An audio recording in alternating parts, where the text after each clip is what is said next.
The woods are alive. Somewhere around the boring porch where the guy named Rolf and the oldest daughter are singing, "You are 16, going on 17. Jack nodded at me. "Dude, I've got to pee," he said.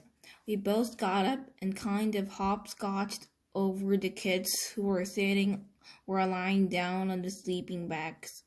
Summer waved as we passed, and I waved back. There were lots of kids from the other schools walking around by the food trucks, playing the carnival games or just hanging out.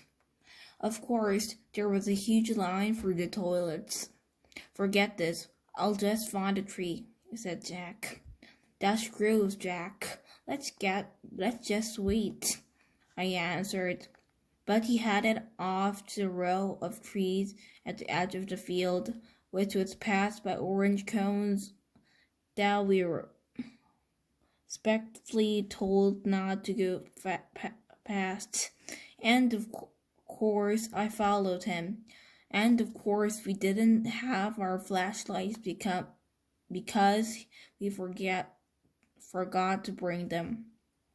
It was so dark and ugly it literally couldn't see 10 steps ahead of us as we walked toward the woods.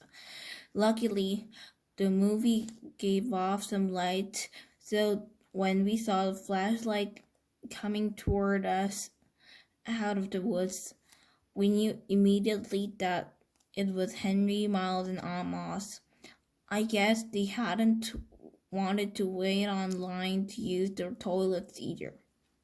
Miles and Henry were still not talking to Jack, but Amos had let go for the word a while ago, and he nodded hello to us as they passed by.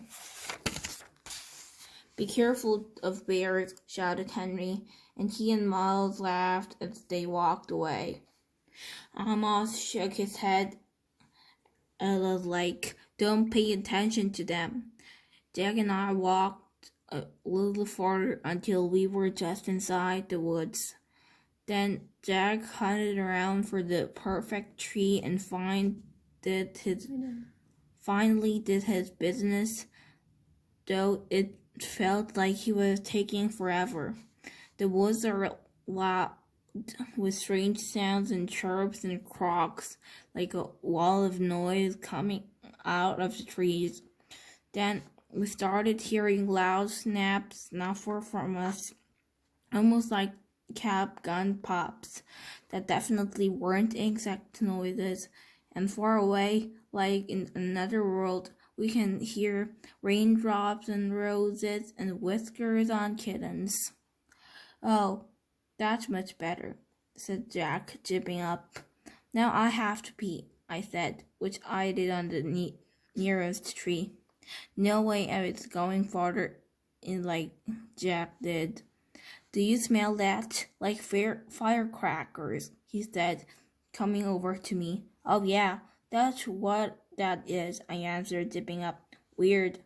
Let's go."